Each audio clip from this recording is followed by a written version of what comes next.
Minnesota, 1919. Chapter 1.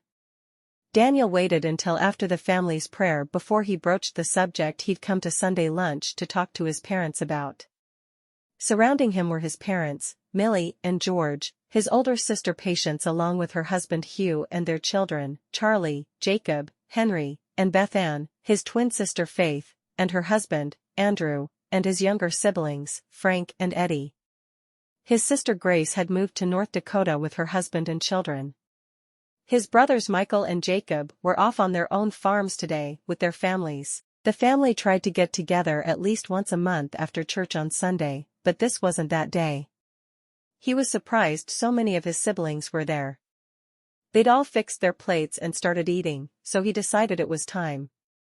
He cleared his throat to get the attention of the chattering horde surrounding him.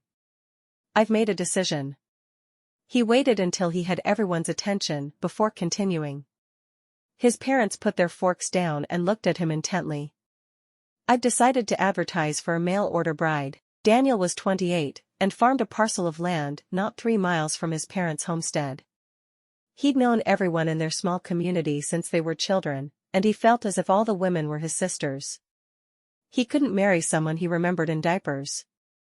And he couldn't marry his sister. He needed someone different. George and Millie looked at one another before George responded. "Are you sure that's what you want to do? You know you're not guaranteed to get a Christian bride."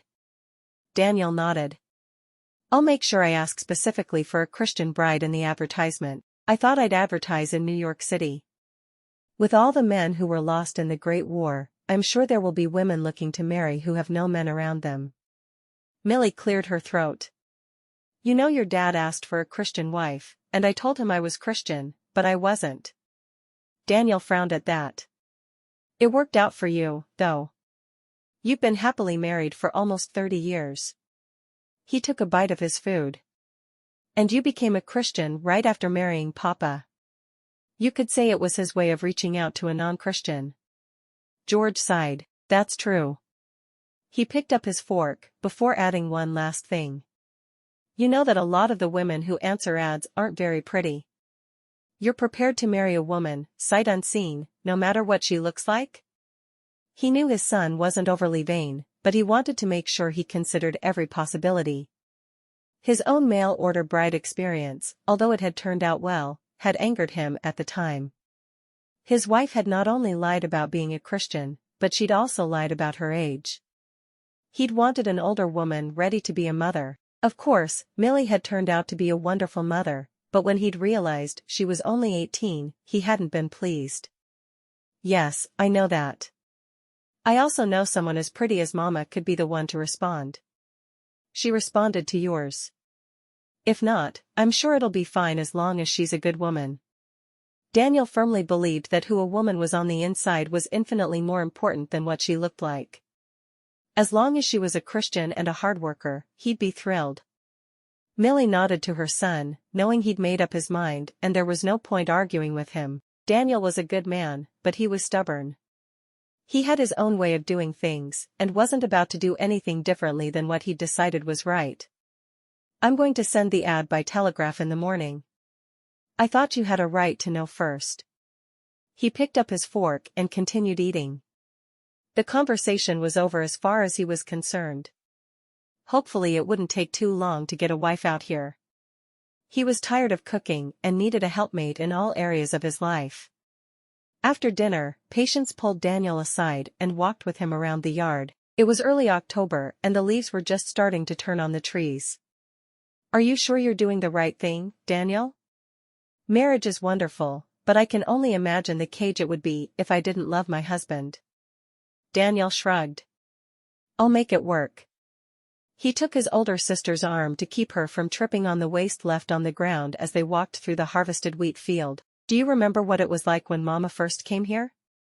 Daniel and his twin sister, Faith, were born less than a year after Millie had arrived, but Patience was from George's first marriage. Patience was the oldest child, and she was the only one to remember her real mother. Patience nodded slowly. "I do, but I remember it from a young child's point of view. I thought Mama was perfect in every way. She came here and cleaned up the filth we'd been living in. She cooked wonderful meals that made my mouth water just smelling them, and she acted from day one as if I was her natural daughter. I can't imagine another woman being as good as our mama. I really hope you're not making a mistake. Daniel kicked at a clump of dirt on the ground. I've been praying about it for several months. I feel like God is leading me to do it, so I'm going to. I'm tired of being alone. Even though he was surrounded by his family, and always had someone to be with when he wanted to be, he felt like it was time for him to find a wife. Patience gave him a one-armed hug. I'll pray for you to find the woman God has picked out for you. She stared off into the distance in memory. Just know, there's no way she could begin to equal Mama. Thanks. He smiled at his eldest sister and former teacher. She'd been a huge driving force in his life since he was a small child, and her opinion mattered to him a great deal. Do you want to help me write the ad? Patience laughed. Let's walk back to the house and I'll help. There's no telling what you'll come up with on your own. Chapter 2. Margaret sank down into a chair in the small cafe where she waitressed and flexed her ankles. Her feet were killing her as usual. She felt the eyes of the other employees on her as she picked up the morning edition of the New York Times. She moved to the want ads looking for anything different from what she was doing. She was so tired of being under scrutiny all day, every day. She sighed. She was supposed to marry her childhood sweetheart last month, but he'd been killed in Europe just a year before. She lived a quiet life with her parents, but they didn't have a lot of money, and needed her to help out financially if she was going to continue to live with them. The cafe was small, but clean. Almost everyone who came through the cafe was someone Maggie had known her entire life. How was she supposed to go on with her life when everyone she saw asked her how she was doing? When everyone she knew looked at her with pity, knowing she'd just lost the man she'd spent hours playing with as a child? Her eyes quickly scanned through the ads. Dishwasher? No, thank you, that was worse than waitressing. Cleaning woman? No. Church secretary? That was a possibility. She quickly scanned the ad and saw they wanted someone with typing skills. Those she didn't have, though she could learn. Maybe. She circled that one, and kept going. Finally she stopped as she read one. Wanted, bride for farmer in Minnesota. Must be willing to cook, clean and help with farm chores as needed. Must be a Christian. Send letter of reply. Maggie had heard of mail-order brides, but thought they were out of fashion. She found the idea appealing, though. She had nothing keeping her in Kippa, New York. She was 20, with no marriage prospects since Joe had been killed in France fighting in the trenches. Was she brave enough? She took the pen she'd set out to circle ads and a piece of paper and jotted down a quick letter. My name is Margaret Baines. I live in Kippa, New York. My fiancé was killed in the war, and I really need to make a fresh start. I'm 20 years old and a Christian. I have blonde hair and blue eyes. I don't have a current photograph of myself to include, but if you need one, I'll have one taken. I would love to see what life is like outside of New York. I look forward to your reply. God bless, Maggie. She bowed her head and said a quick prayer, realizing she'd made a major life decision for the first time in her life without first asking for God's guidance. Her prayer was brief but heartfelt. She decided she'd pray about the decision for the rest of her shift, and if she still felt strongly about doing it, she'd mail the letter on her walk home from work. All through the afternoon, she rushed from table to table, serving the customers, all of whom she knew by name. Most of them asked her with a sympathetic look how she was doing.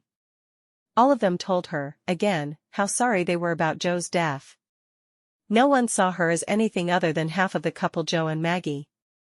She didn't want to spend the rest of her life receiving pitying looks. She walked straight to the post office on her way home, took a deep breath, and handed the sealed letter to the clerk.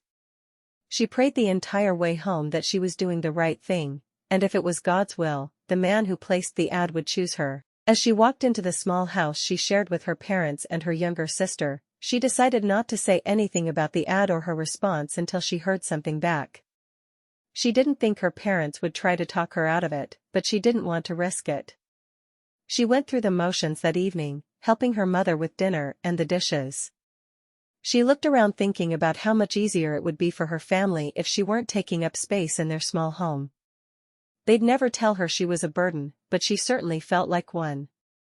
She hoped the letter came quickly. It was time for her to stop sharing a room with her younger sister and get out on her own. She received her reply 2 weeks later when she stopped at the post office to request her family's mail. With the letter in her hand, she stopped off at the only park in the small town. There were a few children playing on the 2 swings the park boasted, but for the most part, it was deserted. She quickly unfolded the single sheet of paper and read. Dear Maggie, thank you for responding to my advertisement. I do not need to see a photograph. Looks are not important to me, I'm more concerned with your relationship with God. I'm very sorry to hear about the death of your fiancé, and understand why you would want to start anew. I have brown hair and brown eyes. My farm isn't much, but it's home, and I'd be honored if you'd join me here. If you are still interested, please send me a letter letting me know when you'd be interested in coming out here. I will send the train fare and pick you up at the station in St. Paul. God bless you. Daniel. She read the letter again and decided she'd pray on it overnight, as she'd been praying since she sent the first letter. Was she making an intelligent decision? Was it what God wanted for her? She'd only been 13 when she and Joe had decided they'd marry. They'd been together every day, and when he'd gone off to war, she'd known he would come back safely, because he was the one man God had created just for her. She closed her eyes for a moment against the tears that wanted to fall. She had to go on with her life, and everything about Kippa reminded her of Joe. On her way to work the following morning, she dropped off her letter at the post office. She'd almost lost her courage on the way in, but after taking a few deep breaths, she sent it. She knew it was God's will for her to leave Kippa and start a new life. Daniel was thrilled to receive a new letter from Maggie. No one else had responded to his ad, but that was fine by him. He knew that if Maggie was the only one answering, then she must be the one God had chosen for him. He read through the letter and talked to his parents, praying with them over Maggie. He left the following day for St. Paul to buy a train ticket for Maggie to come home to him. He saw that their letters were taking only about a week to be delivered, so he bought a ticket for the 15th of November, which would give her time to get the letter and then have a few days to prepare for her journey. Millie and George had agreed that Maggie could stay with them the night before the wedding, and they would plan a small ceremony.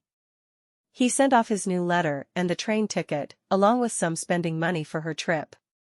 He couldn't afford much, but he was willing to share his surplus so she could have a safe and comfortable trip. Chapter 3. Maggie stopped by the post office on her way home from work on Wednesday afternoon as always. The only letter her family received that day was from Daniel. She unfolded it and read it as soon as she left the post office. A train ticket fell out into her hand along with several dollars in cash. She stared at them in disbelief. It was really happening. She couldn't decide if she was more nervous or excited about the prospect of finally leaving Kippa. The town had good memories, but they were all wrapped around Joe, and she wasn't willing to spend the rest of her life there trying to deal with them. She looked at the ticket and noted the date. Her train was leaving on Saturday morning. She had only a few days to pack. She'd informed the owner of the cafe where she worked that she may be leaving with very little notice. He'd just grunted and nodded as if he didn't care.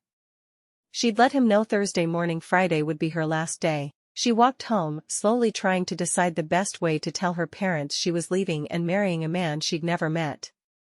Marrying a man she'd never met would be the hard thing to tell them. They would have no problem with her moving out on her own. She walked into the house and removed her hat, placing it on a table just inside the front door. Walking through the house, she found her mother in the kitchen cooking dinner. "Oh, Maggie.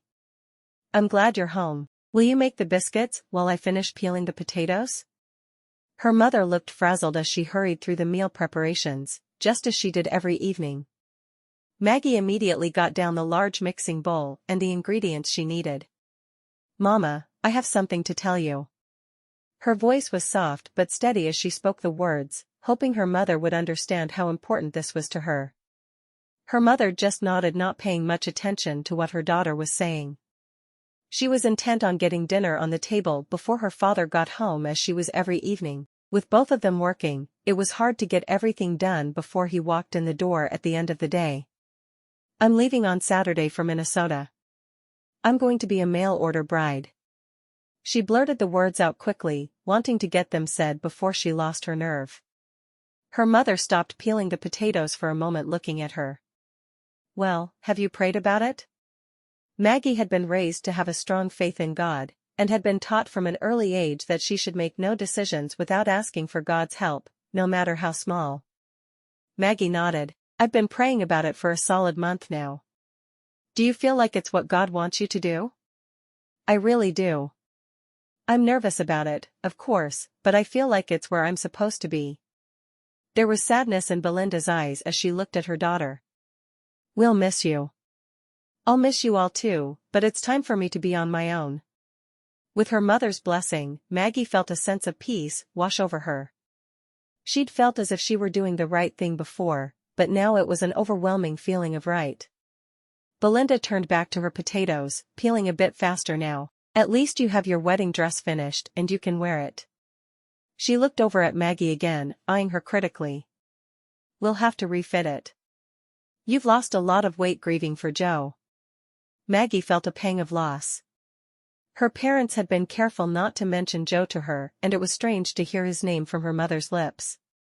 She didn't really want to wear the dress she'd so painstakingly sewn for her wedding with Joe to marry another man, but she'd been raised to be frugal and practical. It made no sense to spend money and time on a new dress when she had a perfectly good one she'd already made. "Will you have time to fit it to me after supper?" "I only have a few days." Maggie hated the idea of asking her mother to do it, because she knew her time was limited, but she didn't really have a choice.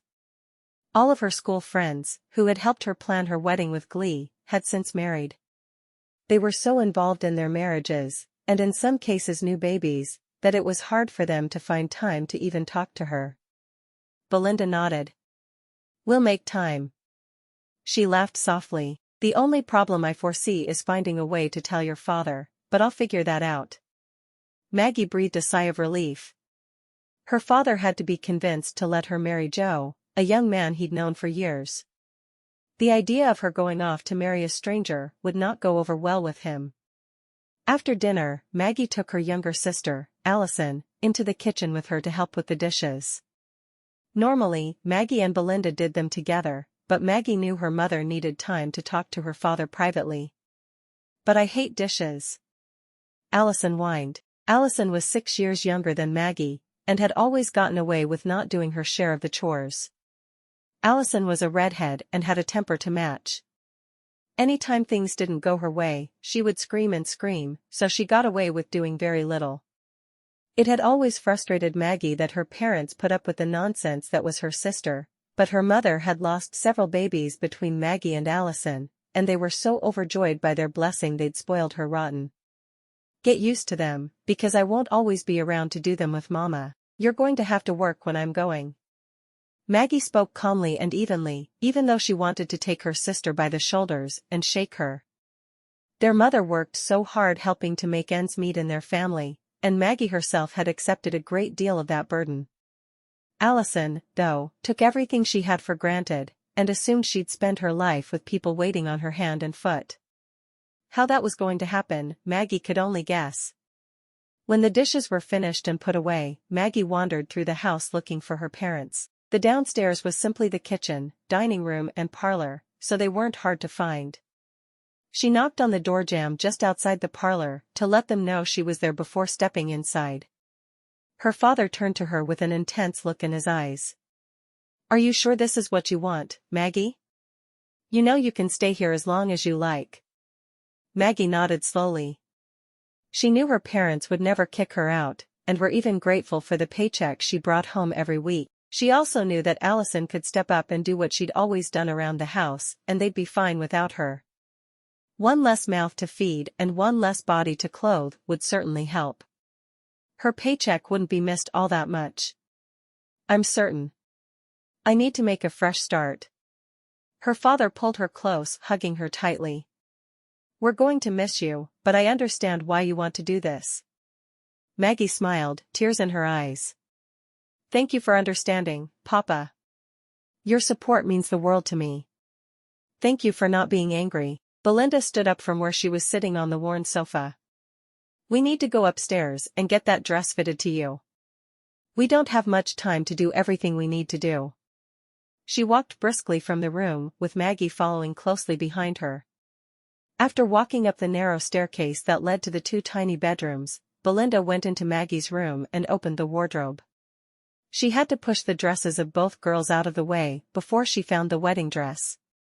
She pulled it out and held it up to Maggie. You look so beautiful in this. Maggie nodded, not able to speak at the sight of the dress.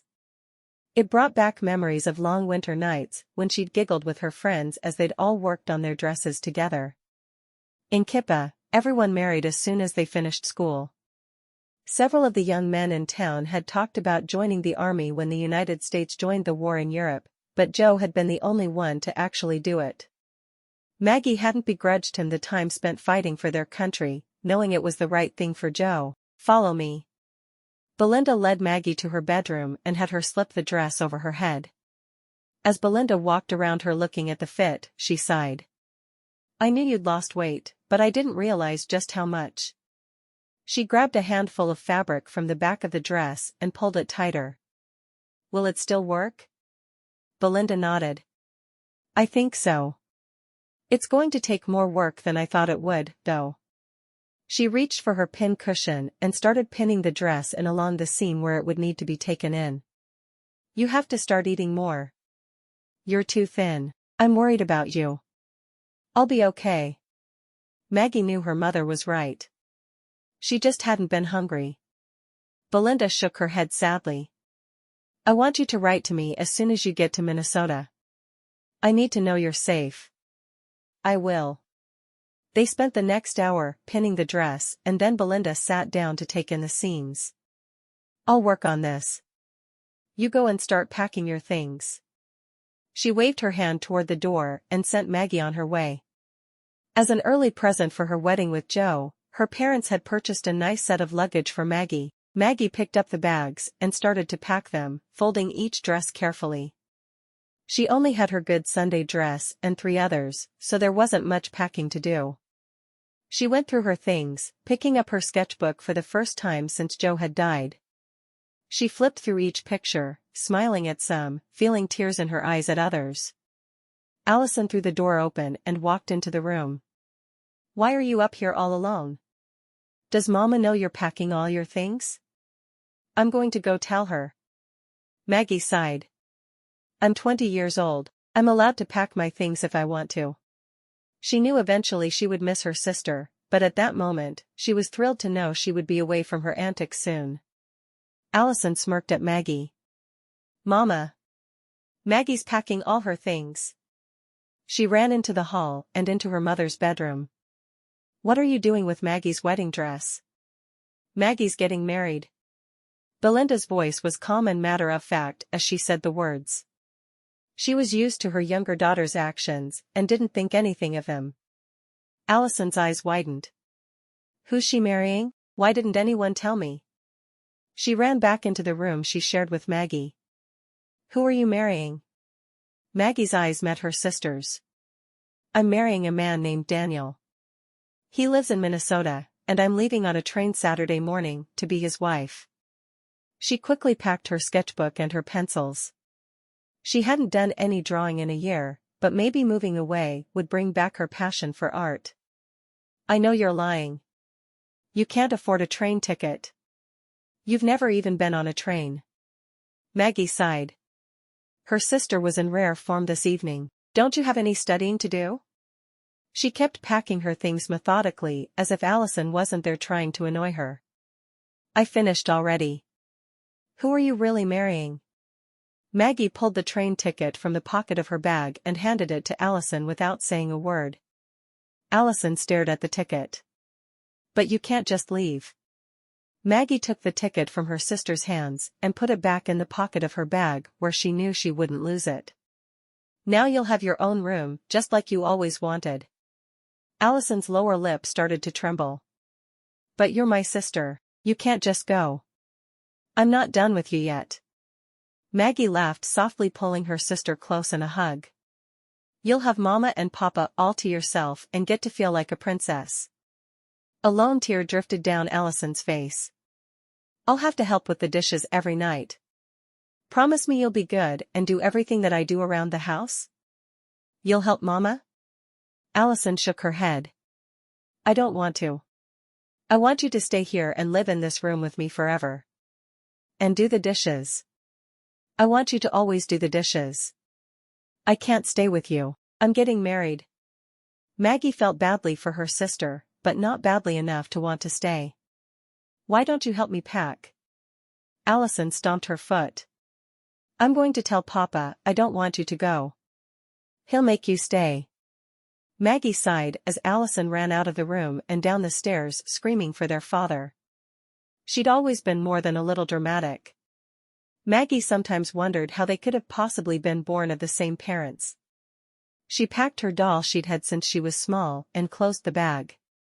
It was full. She had another bag she could pack her nightgowns and her wedding dress in. There was nothing else to take except the clothes she was wearing. She'd wash them out Friday night, and they'd be fresh for her trip. Looking around the small room, she thought it looked barren with only Allison's things in it. She wouldn't miss her sister's tantrums, but she would miss her sister with all her heart. Chapter 4. On the Monday before he needed to go to St. Paul to meet Maggie and take her to his parents' house, Daniel woke early and went out to the barn to do his chores as always. He was just heading back into the house when he heard a wagon pull up. He waved in the direction of the wagon, unable to see who was in it because they were coming from the east and the sun was too bright. Good morning, he called out. Good morning. We brought you some muffins for breakfast. You'll need to keep yourself occupied in the barn all day if we're going to make your house fit for a woman to live in. He used the hand not holding the pail of milk to shade his eyes. The voice was Millie's, but she'd said we. Who was with her? Finally, his eyes adjusted to the sun, and he saw his sisters, Patience and Faith, get down out of the wagon with Millie. I wasn't expecting company. The three women were armed with cleaning supplies, and all three had their hair tied back under a scarf. We left the little ones with Papa so we could get your house in order, Patience informed him. Who said my house isn't in order? Patience laughed. We were the ones cleaning up after you when you were growing up. We know this house is filthy, even if you think it's clean. Hush, Patience. Don't be rude to your brother. Millie turned to Daniel. I remember what it was like to come here after being on a train for nearly a week and have to clean until my fingers bled to get the house fit for humans to live in. Your wife will not be starting her marriage that way. Daniel grimaced as he thought of the dirty clothes strewn around his bedroom and the pile of dishes in his sink. He typically washed whatever he needed to cook a simple meal, and left the rest of the dishes piled high. His floor hadn't been mopped since the spring when this same crew had come and done it for him. He couldn't remember the last time he changed the sheets. He nodded slowly. I'm grateful for the help. Millie smiled. I just don't want my new daughter-in-law to turn tail and head back to New York before I have a chance to get to know her. Daniel grinned. Am I allowed in the house to eat the muffins? Faith tilted her head to the side, always happy to tease her twin. I guess. You have to stay in one spot, though, and you'd better not drop a single crumb. They traipsed into the house, Daniel carrying the pail of milk, and the women all carrying scrub brushes, brooms, and mops. Once they were inside, Daniel set the pail on the table and hurriedly washed out a glass to drink out of. He poured the milk straight from the bucket into the glass, ignoring his mother's look. I taught you better manners than that, Daniel Joseph. Pour the milk into a pitcher. Daniel shrugged, feeling his face turning red. There was something about being chastised by his mother that made him feel 8 years old again. Yes, ma'am. He reached onto the top shelf and snagged the metal pitcher. It was the only clean dish in his house, because he'd never once used it. He carefully poured the milk from the bucket into the pitcher and set the pitcher on the counter. Millie turned to Faith. I want you to get the laundry washed and hung out to dry. It's going to take all day to dry with as cold as it is. I want everything in this house washed. The curtains, sheets, quilts, and everything. It's going to look fresh and new for Maggie. She turned to Patience. Get started on scrubbing the floors and the walls. I'm going to take care of the dishes and bake a couple of loaves of bread. I brought a whole box of preserves and canned vegetables. I'm not sure what kind of cook she is, but she'll need all the help she can get as she adjusts to farm life. Daniel watched as his sisters hurried off to do as their mother instructed. Millie was the kindest, most soft-spoken woman Daniel had ever been around, but when she got into a project like this one, everyone knew the only correct thing to say was, "Yes, ma'am." She was like a general directing her small army of children. He bit into the muffin and sighed with pleasure. His mama had the reputation of being the best cook in the county, and there was good reason for it. He polished off the half-dozen muffins she'd brought and wished there were more. Finally he stood and looked around. What should I do to help? Stay out of the way. Surely there's a harness to mend or an injured animal to see to. Just stay out of the house until lunchtime. He perked up at that. Lunch? Are you cooking? Millie laughed. Would I let my boy starve? Call me when you're ready for me. He would normally have protested about being kicked out of his own house, but the women were right.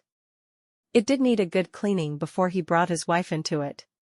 And if it meant a couple of home-cooked meals for him, he wasn't going to say a word. He walked out to the barn at a leisurely pace. Even though he was a dairy farmer, and didn't grow crops like his brothers and father, the spring through the fall were his busiest time of year. He always helped out with the harvests of his crop-growing relatives, but things were more leisurely in the winter months. The harvesting had been finished for a couple of months, and he'd caught up on most of what needed to be done around the farm. There were a couple of fences that needed to be mended, though, and this was a good week for it. As he worked, he thought about his bride. He couldn't wait to bring her home with him. He'd been alone for so long, the idea of having someone he could share his life with brought a smile to his lips. He couldn't wait until Wednesday morning when they'd be married at the small church in town. The church where his parents and his siblings had all married. The church he'd take his children to. He smiled at that. He hoped there'd be a baby soon. He loved the idea of being a father. The 3-day train ride to Minnesota gave Maggie too much time to think. Traveling over 1,000 miles to, in essence, be a cook and a maid for a man she'd never met went against the grain. Maybe, in time, more feelings would develop, but until then, it would be an awkward situation at best. By the time she arrived at the train depot in St. Paul, Maggie was so nervous she was afraid she wouldn't be able to remember her own name. The only thing that kept her going was the knowledge their marriage would be in name only. She didn't think she would be able to meet Daniel, and worry about having to have a real marriage with him. Maybe it would happen eventually, but she liked the idea of taking her time to fall in love, if it ever happened. She stepped down off the train and her eyes immediately started scanning the crowd. Had he told her what he looked like? She couldn't remember. Finally she spotted a man wearing a faded pair of work pants and a shirt. His straw hat was perched on top of his head. He gave a slight wave, as if he was questioning whether or not she was who he was waiting for. She smiled and headed in his direction. "Daniel?" He nodded and smiled. "You must be Maggie." He took the bag she was clenching in her hand. "Is this all you brought?"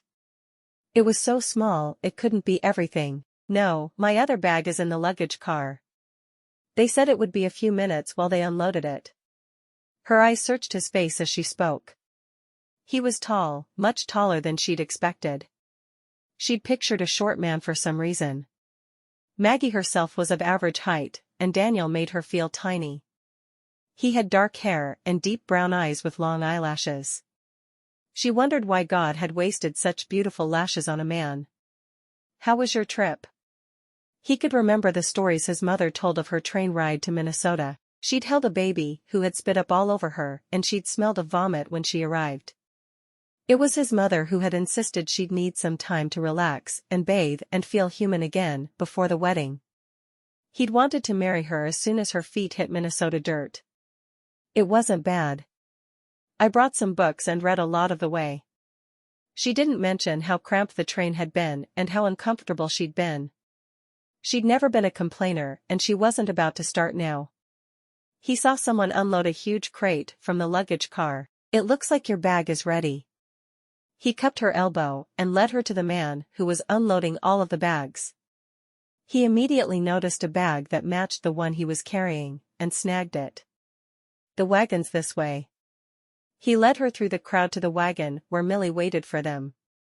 "My mother made the ride with me, so we'd have a chaperone on the way home." Maggie looked at the woman sitting on the seat of the wagon and was stunned. She looked so young. Daniel smiled. "She was 18 when she had my sister and me." He put her bags in the back and helped her onto the seat of the wagon, beside Millie. "Mama, this is Maggie." "Maggie, my mother, Millie." Maggie smiled shyly. She hadn't expected to meet his mother so quickly. She hadn't really thought about whether or not he'd bring a chaperone, but now that she thought of it, she was glad he had. She'd never gone anywhere with Joe without a chaperone, even after they were engaged. She and Daniel may be marrying in the morning, but it was only right she had a chaperone until then. "It's nice to meet you, ma'am." Millie smiled. "Just call me Mama. That's what all of my sons and daughters-in-law end up calling me, so you might as well start out that way." Maggie smiled, thankful Millie was so warm and welcoming. Joe's mother had been kind, but standoffish. She'd been difficult to be around, and Maggie realized she'd been expecting the same from Daniel's mom. "Thank you for being willing to come along as a chaperone." "It's my pleasure. I wanted to be the first to meet you." She paused as Daniel walked around the wagon and climbed in beside her. "Did Daniel mention I came out here 30 years ago as a mail-order bride?" Maggie shook her head. "No, he didn't. I guess it worked out well for you." Millie laughed. "I married a man who had 4 children, and within 10 months I had 2 more to add to them. We ended up with 8 total." "8 children? I didn't realize Daniel came from such a large family." "I'm sure there are a lot of things you and Daniel will learn about one another in the next few months. It's a different life out here than it is back east. Of course, I've been here so long, I'm sure things in the east have changed a great deal, but I know back then it was as different as night and day." Millie and Maggie chatted the whole way back to the farm where Daniel had grown up. Daniel stopped the wagon and helped first Maggie and then Millie down. He carried Maggie's bags inside for her. "I need to go see to some things on the farm, but I'll be back in a couple of hours for dinner, and I thought maybe we could chat afterward." Maggie nodded. That would be nice. She looked forward to taking a long hot bath and relaxing before spending a lot of time with him. Traveling in such close quarters on the train made her feel like she was covered in other people's filth.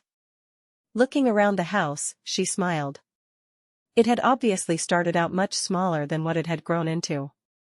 There was a large kitchen and dining area, and then a room that served as a parlor had obviously been added on. The room was huge in comparison to the parlor in her parents' home. Of course, they had only had 4 people, and there had been 10 living here at one time. Millie showed Maggie to a small bedroom on the first floor. This was the girls' bedroom. The boys always slept upstairs. "I'm going to start heating water for your bath. I know you must be ready to get cleaned up." Maggie nodded thankfully. "I'd love a bath. Let me help with the water, though." She couldn't in good conscience let Daniel's mother treat her as if she was a special guest. She'd be part of the family in less than 24 hours, and she was more than willing to pull her weight from the first moment. Millie shook her head. "I remember my train ride out here. You just relax for a moment while I get it ready. You probably want to hang your wedding dress so the wrinkles will come out." Millie laughed softly. "Oh, who am I trying to kid? I can't wait to see the dress. I'll work on unpacking then. Thank you so much for your hospitality. After my bath, I'll help you with dinner." "That would be nice." The whole clan will be here to meet you this evening. Grace even came all the way from North Dakota to meet you." Millie's eyes softened at the mention of Grace. Maggie's eyes widened. "North Dakota? I thought the whole family lived close." "I wish they did. My Grace fell in love with a man determined to move to North Dakota to be closer to his grandparents." Millie sighed. "I would love her to be close at hand like the others. It's hard not to have all my babies near me." She left the room going to heat the water for Maggie's bath. Maggie carefully unpacked her things, hanging her wedding dress up as Millie had suggested. She was happy to see it had traveled well. Hanging overnight was probably all the care it would need. She touched the dress and felt a tear come to her eye. As welcome as Daniel and his mother had made her feel, she still felt as if she were betraying Joe by wearing the dress she'd made for her wedding to him when she married another man. By the time Millie had filled the tub, Maggie had unpacked all of the things she'd need overnight. The dress she wore was filthy after the ride, and she decided she'd wash it out in the bathwater and hang it in the room to dry. It was better than nothing, and she didn't want to impose on Millie any more than she already was. Once she was in the huge metal tub, she sank back and just soaked for a few minutes. She hadn't realized just how badly she'd needed a bath and a moment to herself until she'd stepped off the train. She washed her long blonde hair and stepped out of the tub, drying herself with the towel Millie had laid out for her. She quickly slipped clean clothes on and opened the door so Millie would know she was finished. As she was kneeling beside the tub to wash her dirty clothes, Millie plucked them from her hands. "I have my scrub board all ready for these. I know how it is to have to wear the same thing for days like that." She left with the clothes before Maggie could protest, so Maggie emptied the tub before Millie could come back and do it for her. She could see that her mother-in-law was a hard worker, and if she wanted to share her load, she'd have to work fast. Once she was done with the tub, she wandered out to the yard and saw her clothes hanging on the line. "Thank you for doing that for me." Millie was just hanging up the last item and there was no point in offering to help with that. "How can I help with dinner?" Millie put her arm around Maggie's shoulders and led her inside. "Would you be willing to peel a mountain of potatoes for me?" "I'd call it a small mountain, but that would be a lie. With all 8 of my children coming, plus all of their spouses and children, we're going to have to cook enough to feed an army. I've been working in a small cafe for the past 18 months. I've done a bit of the cooking, but mostly serving. I'm sure I can help with anything you need." Millie pointed at a basin she'd filled with potatoes and handed her a knife. "I hope you mean it when you offer, because I don't turn down offers of help when I'm cooking for a clan this size." She opened the oven and peeked inside. The turkey should be done in a couple of hours, so everything is right on schedule. Maggie got to work peeling the potatoes, listening to Millie's companionable chatter as she did. Within 30 minutes, the house started filling up. First came the women and children. She was introduced to Faith and Patience, the sisters that lived close first. Grace arrived a few minutes later, and after many tears and hugs, they all settled down to work. Grace had just made it in that afternoon, and would be staying with Patience for her the first night, and then moving her clan into her parents' house after the wedding. "Are you sure you don't want to stay with us tonight, Grace?" "I'd have no problem making room for you and the children," Millie asked. Grace's husband, Anthony, had stayed behind in North Dakota. His grandfather had been ill, and he was taking care of both farms until he was back on his feet. "We're staying with Patience, Mama. You have enough to do with the wedding and all. I want some time with my big sister anyway. Tomorrow, we'll descend on you, and you can put up with us invading your home for a whole week." Millie's face softened. "I'm so glad you decided to stay for a week after the wedding. We've missed you so much, and I don't feel like I know my grandbabies at all." Grace sighed. "I wish we lived closer, but it's just not possible with as sick as Anthony's grandpa has been." She'd been given the task of making rolls for dinner, and her hands never paused as she talked. All of the women were working together, Maggie noted. No one seemed to think they were above doing chores. She was quickly overwhelmed by the sheer amount of people in the house. Daniel's 2 older brothers had stayed in the yard, but their wives and children were inside. Elizabeth, who had been introduced as Michael's wife, was watching the children. She was obviously in the late stages of pregnancy, and it was easier for her to stay seated and watch the children than it was for her to help with the cooking. She had yet to meet Michael, so knowing who his wife was wasn't much help, but she didn't say that. Daniel's two younger brothers, Frank and Eddie, were still single, so at least she wouldn't have to learn names for their wives. By the time dinner was on the table, Maggie was feeling at home in the middle of the group. Daniel sat next to her at supper, and he held her hand as his father said the prayer. The prayer was thoughtful and brought tears to Maggie's eyes. "Thank you, Father, for the food you have provided, and thank you for providing safe passage for Maggie and for Grace and her girls. We are always thankful to welcome another daughter into our family, and we are happy you've given us one who is hardworking and who loves you. We pray this in the name of your precious Son. Amen." Daniel squeezed her hand as they all chorused amen and then dropped it to pick up his fork. They all ate heartily, with much joking and laughter. The children were seated on several quilts spread across the floor, and Maggie noted Eddie and Frank were on the floor with them. The young men helped the children cut their food up and watched over them.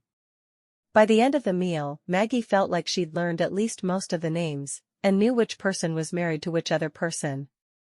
She found herself studying Faith and Daniel and comparing them, knowing they were twins. They had the same coloring, but beyond that, they were nothing alike. Faith was tiny, with small bones, while Daniel was big and burly. Daniel's face was too hard for him to be classified as handsome, but it was appealing anyway. Faith's face was fine-featured and pretty. The whole family was good-looking. Patience and Grace were both blondes, but the others all had dark hair and eyes. Maggie had a hard time telling which of the children were Millie's by birth and which were hers by marriage. She didn't have a hard time seeing that birth or not, they were all Millie's children, and she loved each one equally. Chapter 5. After dinner, Maggie helped clear the table, but was shooed off when it came time to do the dishes. Daniel was waiting for her and asked her to walk with him. "We'll stay within sight of the house, so we won't need anyone coming along as a chaperone." He looked at his mother as he said the words, and she smiled and nodded at him. Once they were outside, Maggie wasn't sure what to say. It wasn't that she was shy, it was more that he was a stranger she'd be marrying in the morning. It made for an unsettled feeling. Finally she came up with a subject. "I like your family," he grinned. "They're a bit overwhelming at times, but we all have a lot of fun together." He was walking in slow circles around the house. The men were in the barn, and the women were in the house. Several of the children played outside, but they didn't pay any attention to Maggie and Daniel. She shivered slightly in the cold autumn air. "I can see that. I'm really going to enjoy being part of your family. It may take me a while to learn all the names and relations, though. I'd be surprised if it didn't." He eyed her as she shivered again. "I should have thought to have you bring a coat. We can go back inside if you'd rather." When she shook her head, he shrugged out of his own heavy coat and helped her into it. It was still warm from his body, and was so large she felt overwhelmed by it. "Thank you." She looked around the farm in the dim light. "What's your home like? What do you grow there?" "My brothers all followed in Papa's footsteps, and they grow corn and wheat like he does. I always loved the animals more than the growing, though, so I'm a dairy farmer. I also raise hogs. I help my father and brothers at harvest time in exchange for corn to feed the animals through the winter. I also provide them with fresh meat whenever I butcher one of my animals. I have lots of chickens, both for meat and for the eggs." She considered that for a moment. "What do the animals eat in the summer?" He laughed. "The pigs eat anything any time of year. They eat grass, bugs, whatever. I usually just throw them old food scraps. I give them whatever corn I have. I put the cows out to pasture in the summer, so they can eat grass, keeps the weeds from getting too high, and saves me on having to buy feed for them. The chickens mainly eat bugs." "So what do you do with the milk?" She knew her questions were probably very basic to him, but she knew nothing about farming. Her father had worked in a mercantile her entire life. "Different things. I put some in a couple of barrels and a man from the general store in town comes out and gets it every morning. They sell the milk in their store. The main thing I do with it is sell it to a cheese factory in the next county. They send a wagon for it every morning as well. I keep a little for myself, of course. She could tell she had a lot to learn to be a farmer's wife. Will you need my help with the milking? Maybe, if the herd grows more, but right now, I can do it myself. He didn't add that by the time the herd was big enough for him to need help, he hoped to have sons and daughters who would be able to pick up the slack. Have you talked to my mother about her plans for the wedding yet? She shook her head. I was so busy getting to know her that I didn't even think of it. Do you know what's planned? Well, I know the wedding is going to be at the church in Hudspeth, of course. I think Mama is planning to have a lunch afterward with everyone bringing a dish. He noticed it was almost dark, so headed toward the house. I hope you won't mind being the center of attention for a couple of hours. It wouldn't be my first choice, but I guess that's okay. She shrugged. I think it's really nice of your mother to plan all this for us. She said no bride should ever have to get married directly after days of travel, and her daughter-in-law wasn't going to start her marriage that way if she had anything to say about it. He paused for a moment, looking at the house. In my family, my mama has something to say about everything. She wasn't sure how to respond to that, but by that time they were at the door of the house where his family was still gathered. He reached down and squeezed her hand. I need to get home and milk the cows. I usually do it before sundown, so they're probably looking for me. She took his coat off and handed it to him. Thanks for letting me wear your coat. I can't have my bride getting sick before the wedding, can I? He stepped into the house and said goodnight to everyone. She stood at the door watching him leave. He seemed to be a gentle family-oriented man, which was just what she needed. She'd made the right choice. She knew she had. Maggie heard George and Millie stirring before the sun was even up the morning of her wedding. At home, she'd have been up just as early, but sleep on the train had been so sporadic, she overslept. She quickly jumped out of bed and changed into an everyday dress, pulling an apron on over it. Walking into the kitchen, she found Millie at the stove, cooking eggs and bacon. How can I help? Millie nodded to a stack of plates and silverware. Would you mind setting the table for me? Maggie had learned the previous day that the only people left living in the house were Millie, George, and their two youngest sons who had yet to build houses on their own property. Each of them grew crops every year, but it was easier for them to keep living with their parents and save money for the houses they wanted to eventually build. Maggie set the table and poured the milk from the pitcher that was setting on the counter. Anything else I can do? Millie shook her head. I've always cooked breakfast by myself. I have a system. She grinned over her shoulder as she scooped all of the eggs into a large bowl to put on the table, and then gathered up the bacon. She opened the oven and removed the toast and quickly flipped it onto a plate. I hope you like scrambled eggs. Oh, yes, I do. The wedding is at 10, so once the breakfast dishes are done, we'll get you ready for it. It's a 45-minute drive into town, and we'll want to start early. She put the food onto the table and walked to the door to call for the men. I don't know why they all stand and talk in the barn all morning. I think they're afraid I'll put them to work. She turned back to Maggie. Would you like me to fix your hair for you? Maggie hadn't considered that. That would be nice if you wouldn't mind. Do you have a veil? Maggie shook her head. I didn't think one would travel well. She'd planned to wear one, but there was just no way. I thought that might be the case. I made one for you. You can wear it if you like it, but you certainly don't have to. Maggie's eyes lit up. I'd like that a lot. Well, if you'll help me with the dishes after breakfast, we'll take a look at it and see if you like it. They were interrupted then by the men stomping their feet as they walked in. George sat down and bowed his head for grace. Afterward, as he was fixing his eggs, he told them, got about 3 inches of snow during the night. Not enough to cause a problem, but enough to make everything beautiful. Will we need to use the sleigh? Millie asked. No, it's already starting to melt a bit. The wagon will be able to get to town just fine. George bit into his eggs and smiled at his wife. Breakfast is good as always.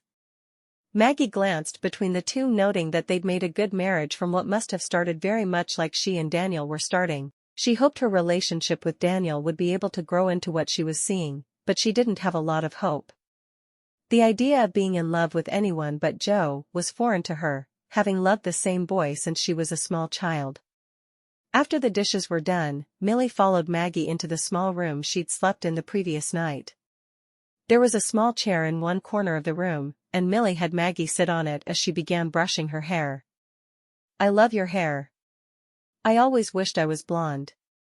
Maggie was surprised. "But you're so beautiful, how could you want to change anything?" Millie laughed. "I don't think any woman is ever completely satisfied with her looks. I know each of my girls will tell you what's wrong with how they look and how they'd like to change themselves." "Really? That's so funny to me." She stared straight ahead as Millie started to twist her hair into an elaborate style. "Do you have any advice for me? I know you've been in my shoes." "In some ways I was. I came out here to marry a widower with 4 small children. Patience was the oldest, and she was only 7. Grace was 2. I wasn't just an instant wife, but also an instant mother. I married a good man who was able to see through my flaws and help me to be a better person." She paused and looked at the side of Maggie's hair before starting to add pins to it. "I raised a good man. You'll have problems to begin with. Even if you'd known one another all your lives, there would be problems to begin with. It's a big adjustment going from your parents' home to having one of your own to take care of. The most important thing is to always talk your problems over with Daniel. My son isn't perfect, but you'll find he's fair and kind." Maggie listened intently as Millie spoke. She wanted to have a good marriage like she could see George and Millie had. "Thank you for helping me with my hair today. I feel badly about my mother not being able to be here with me, and I'm glad I have you to lean on. Every time one of my children marries, I don't look at it as losing a child but as gaining another son or daughter. God sent you to us, and I'm glad you're going to be part of our lives." Maggie was touched by the older woman's words. She was so pleased to be instantly accepted as a part of the big family. She was going to miss her own family, of course, but by being accepted as she had been, it would be easier. "Tell me about your wedding day." "Well, let's see. I held a baby on the train through the night before I arrived in St. Paul, and he vomited all over me. George didn't really want a new wife, because he still mourned the old one, so he didn't bother to come get me at the depot, and I had to take the stagecoach from St. Paul. Even in the stage, I could see the other people wrinkling their noses at how bad I smelled. When I got to Hudspeth, there was this older woman who liked to control the whole world. She's the one who sent for me. She took me to her house and ordered me to bathe quickly. She acted like I was really putting her out by showing up dirty and not ready for the wedding. George didn't bother changing from his work clothes for the wedding, and the kids were all dirty and in dirty clothes. I came here, and the whole house was covered in filth. Different women from the church had been bringing food out, and no one had bothered to wash their pots for them." Millie sighed. "George was furious with me for lying about my age and barely spoke to me, but the children were wonderful. I won't say it was the happiest day of my life, because that would be an utter lie, but it was the beginning of happier days. I don't regret coming out here for anything." Maggie chuckled softly. "Well, I don't know what Daniel's house looks like, but I know there won't be any dirty children. I assume Daniel will wear dress clothes for the wedding?" "Oh, yes, he will. He wouldn't dare do anything else. And his house is spotless. His sisters and I went over there on Monday and cleaned it from top to bottom, and then we told him he had to go live at Michael's until after the wedding, because we didn't want him getting it all dirty." She smiled at how Maggie's hair was shaping up. "He's been going to his own farm to do the chores, but he's not even allowed inside the house right now." "Thank you for that. I couldn't let you run back to New York when you saw his house. It wasn't as bad as this one was when I married George, but only because there weren't 4 children living there as well as my son. He's not a neat man. No matter how many times I've tried to tell him he needs to make his bed every morning, he always left it for me or his sisters. She sighed. I did my best with him. I really did. Maggie grinned. I can handle making the bed every day. As long as he takes care of the outdoor chores, I'll do the indoor. I also made sure his kitchen was stocked for you and took over some of my home-canned fruits and vegetables. I made a loaf of bread for your supper tonight. It probably won't be good after that, but you won't have to spend all of your wedding day baking. She put the final pin in Maggie's hair. There. That looks good. Let me just get the veil and I'll pin it on. If you like how it looks, then you can wear it. Maggie waited patiently for Millie to return. She was surprised by how calm she felt, knowing she'd be married to a virtual stranger in just a few hours. From outside the door, Millie called, "Close your eyes." Maggie immediately complied, enjoying the way Millie added fun to the whole process of getting ready. She felt Millie placing the veil on her head and pinning it in place. Millie walked in a slow circle around Maggie, looking at her from every angle. "Okay, you can look now." Maggie opened her eyes to Millie holding up a small mirror in front of her face. Her eyes widened. She couldn't believe Millie had been able to tame her unruly hair so well. She turned her head as best she could to look at it. "I love it. Thank you so much." On impulse, she jumped to her feet and hugged Millie tightly. Millie smiled and hugged the younger woman back, already knowing she was going to fit into their boisterous family beautifully. After a minute, she pulled back and looked into the tear-filled eyes of her future daughter. "Are you ready to get dressed? I didn't want you to wear it while I did your hair, because I didn't want to get the dress wrinkled, but now you're going to need help dressing." Maggie nodded. "Should I leave the veil on to get dressed, or do you want to replace it?" Millie frowned. "I think you're going to have to leave it on. I'll unbutton you, and you just stay really still so we don't mess it up." She walked around behind Maggie and unbuttoned her dress for her, making certain to not mess up her hair or the veil. Once the dress was pulled on the floor at her feet, Millie took the dress Maggie had made with her mother down from where it was hanging. "This dress is beautiful. Did you have it made?" "My mother and I made it together." Millie looked down at the perfect even stitches. "You did a wonderful job."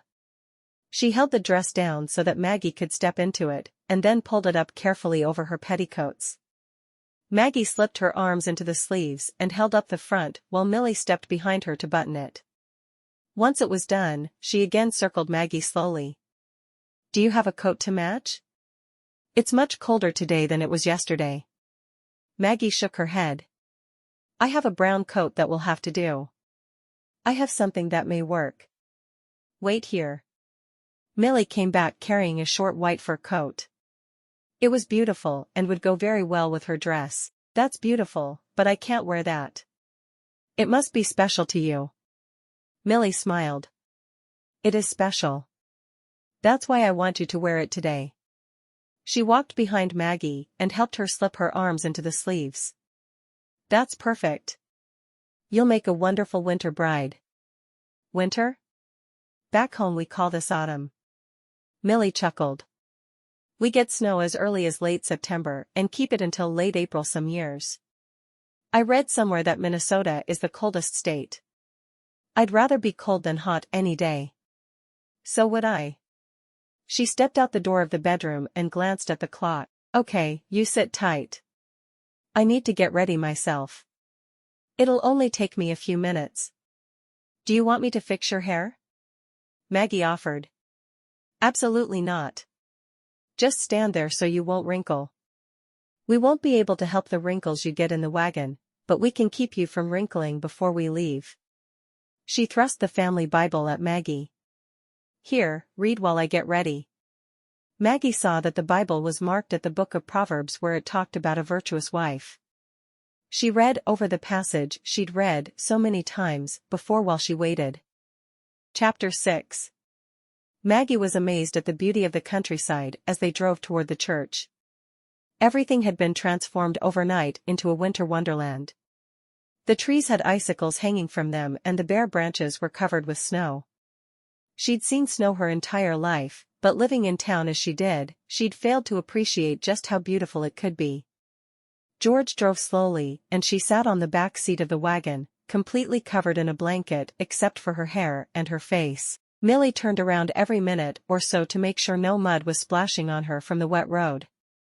They were quiet as they drove, leaving Maggie to wonder at the world around her. Once they reached the church, George jumped down to help first Millie and then Maggie to the ground. A man looking to be around the same age as George stepped forward once she was on her feet. He held his hand out to hers to shake. "I'm John. I've been friends with George and Millie since before Daniel was born. I know you don't know me, but I'd be honored if you'd let me give you away, since your own father isn't here." His eyes met George's over the top of Maggie's head. Maggie blinked a few times in surprise, and then her face transformed. "I would appreciate that. I hate the idea of walking down the aisle by myself in the middle of a church where I don't know anyone." Millie put her hand on Maggie's shoulder. "We'll just go get seated then." She looked at John. "Is Daniel already in the church?" John nodded. "I think we were just waiting on the groom's parents and the bride. Wait for a minute at the back of the church then.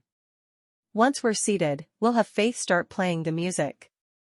Millie took the arm George offered her and hurried into the small church. John led Maggie into the back of the church and she hung the short coat Millie had let her wear on a peg. She took a deep breath, feeling nervous for the first time that day. She liked people, but had never enjoyed being the center of attention. It had worked out well for her the previous evening with Grace being back in town for the first time in a while. It took a lot of the attention off her. Maggie heard the music begin to play and she glanced at John who offered his arm. They walked slowly up the aisle to the soft music Faith was playing. Daniel watched her closely with a huge grin on his face, obviously pleased she was becoming his wife. Maggie wished she returned his feelings wholeheartedly. She knew she was doing the right thing for her, but she still felt as if she were betraying Joe. She'd spent so many years knowing she would grow old with him, it felt odd to walk toward another man in a church. John placed her hand in Daniel's and took a seat near the front of the church, but behind the entire Stevens clan. Maggie repeated her vows in a shaking voice and marveled at the way Daniel's voice was so strong and clear as if he married a stranger every day. When told he could kiss the bride, he lowered his head slowly and brushed his lips against hers softly. They turned to face the large group of people who had come to celebrate their marriage. Maggie was surprised to see tears in Millie's eyes. She didn't seem like the type to cry at weddings. They slowly walked up the aisle to the back of the church, accepting congratulations from everyone they passed. Maggie was startled by the number of people who squeezed her hand as she walked by, welcoming her to Hudspeth. Daniel patted Maggie's hand as they reached the back of the church and were out of sight of the others for a moment. "You doing okay?" She nodded. "Where do we go now?" "Faith's house. She has the biggest place. We're doing a potluck there with just the family and James and Charlotte and their kids and John and Bess's family. Of course, that's a lot of people just with the 3 families." "Where does Faith live?" "Oh, here in town." "In town? She didn't marry a farmer?" Daniel shook his head. "She married the farmer's representative for this part of the state. Andrew's a lawyer who travels to Washington frequently to lobby for farmers' interests." "Okay, do we head there now, or wait for everyone else?" Faith came rushing to the back of the church, then pulling Andrew along behind her. "Come on, I want to beat everyone else there." She didn't even glance at the newlyweds in her rush to get to her home before the guests started to arrive. Daniel and Maggie laughed. "I guess we can go now," he told her. Maggie pulled the coat she'd worn from the peg, and Daniel helped her into it. "You look beautiful today." She blushed looking down. "Thank you. Your mother did my hair and made the veil. I'm sure it meant a lot to her that you wore it." She kept talking about how much she wished your mother could be here for the wedding. He put his hand under her elbow and guided her outside across the church lawn to his buggy. "I brought a blanket to cover your dress because of the snow." "Thank you." It felt odd to still be so formal with him, even though they were married. She didn't feel like she knew him well enough to be more familiar, though. The ride to Faith's house took less than 5 minutes. Maggie looked at it and swallowed. She'd never been in a house that grand. How long has Faith been married? A little over a year. We thought she'd end up being a spinster schoolmarm, but she's happily married now. She has a baby on the way. He glanced at her out of the corner of his eye, wondering how she felt about having babies right off. It felt wrong to ask, so he didn't say anything. He helped her down from the wagon. Taking her by the arm, he guided her up the walk and entered the house without knocking. "We're here," he yelled out. Maggie looked around in amazement. The house was beautiful. There was a long staircase with polished railings. Everything in the house seemed to scream of money. Maggie had a hard time imagining Daniel's down-to-earth sister in a house like this. Faith rushed into the room and hugged Maggie. "I'm so happy to add you to my sisters." She pointed to a spot just inside the door, but out of the walkway. "Why don't you stand there and greet everyone as they come in? I've got the table set up and I'm just waiting for the dishes to arrive." Maggie looked up at Daniel with wide eyes. How many people would come here to greet them? He took her hand in his and squeezed it. "Only family and closest friends will be here, so it won't be more than 75 or 100 people." "Only 75 or 100, she choked out. He laughed. "These are the people that are important to me. I want them to know you." She nodded slowly. "Okay." Millie and George were the first to enter, each of them hugging the newlywed couple. "We're so happy for you," Millie whispered in Maggie's ear. She and Daniel greeted everyone who came in, with Daniel doing his best to explain who everyone was and how they were related to him and each other. John, who had given her away, introduced his wife Bess and their children Amos, Jane, William and Susan. "Amos has been my best friend since before we could walk," Daniel whispered to Maggie. "Mama and Bess always hoped I'd marry Jane, but I'd have felt like I was marrying my little sister. She hasn't married yet, but she has a beau over in Birch Tree." He introduced her to James and Charlotte and their 3 children, whispering, "James is John's brother and Charlotte grew up with Mama in an orphanage in Boston. She came out here when she turned 18 so she could marry James, but she stayed with my family while they decided if they'd suit. She lived there while Mama was carrying Faith and me." Each of his asides helped her to understand why the people were important to him. Most of the people there were related to him, either by blood or marriage. She could tell they really had tried to keep the gathering small, but there was just so much family, it was impossible. The dinner was fun and upbeat. Everyone laughed and joked, giving all sorts of advice to the new couple. Some of it was serious, and some of it was jest. "Make sure you don't let him cook for you. He's been known to set the kitchen on fire," Faith warned her. Daniel looked affronted. "I was 12.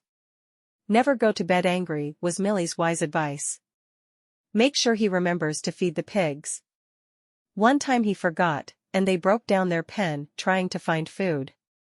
Michael nodded importantly as he gave this sage piece of advice. "I was 8. Daniel just shook his head at his siblings' antics. After lunch, she and Daniel opened the gifts the family had made for them. There was nothing store-bought in the entire pile of presents. There were beautiful placemats and napkins with an S embroidered on each napkin from Patience. Millie had made them a large quilt. Charlotte had crocheted a beautiful shawl for Maggie that was softer than anything she'd ever touched. Bess gave them 2 new pillows with feathers from geese she'd been saving over the years.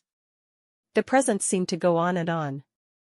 She tried her best to remember who gave her what so she could send thank you cards. She was thrilled when Faith pressed a piece of paper in her hand after they were finished listing who had given them what gift. Finally, all the men helped to load the gifts, and they were ready to leave. She'd enjoyed the lunch, but would be happy to see her new home and have some quiet time. She still needed to write to her parents and let them know she'd arrived safely. Faith brought her a pot of stew. "The pot is part of the gift. It's filled with fresh hot stew that you can just warm up for supper." "Thank you." Maggie reached out and hugged Faith before taking the heavy pot. "I really appreciate you hosting everyone. You're my new sister." Daniel helped Maggie up into the wagon. She was in a hurry now to finally get out of her wedding dress. It had felt good to know she looked her best and received compliments on her appearance, but she was ready to be plain old Maggie again. The drive to Daniel's farm took just under an hour. Is Hudspeth the closest town for supplies? Daniel nodded at her. You're probably going to have to go with me the first few times I go. I'm never going to be able to find it.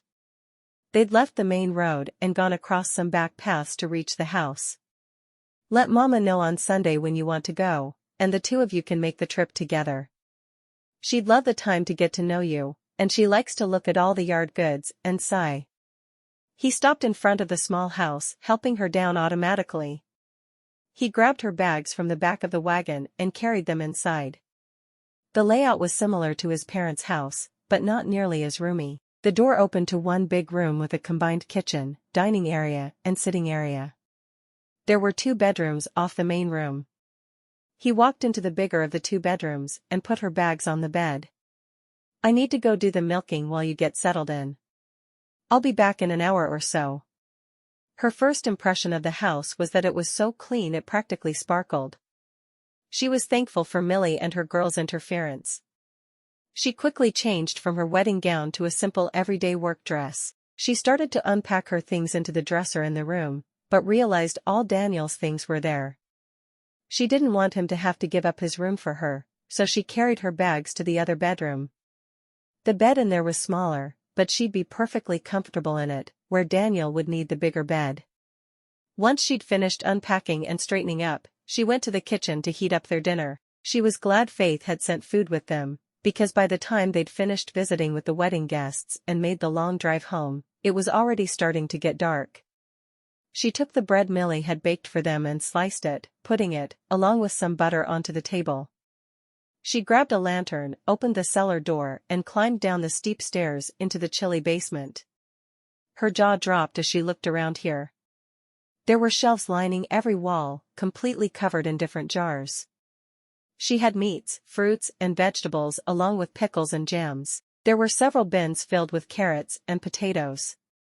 She could only assume these things had come from his mother and sisters. She made a mental note to thank them all when she saw them at church on Sunday. She chose some green beans and climbed the stairs, putting the contents of the jar into a pot so she could warm them up. By the time Daniel came back into the house, she had dinner fixed and the table was set. Wash up while I put the casserole on the table. He set the pail of milk on the counter and watched as she carefully poured it into the pitcher. She'd get along with his mother just fine.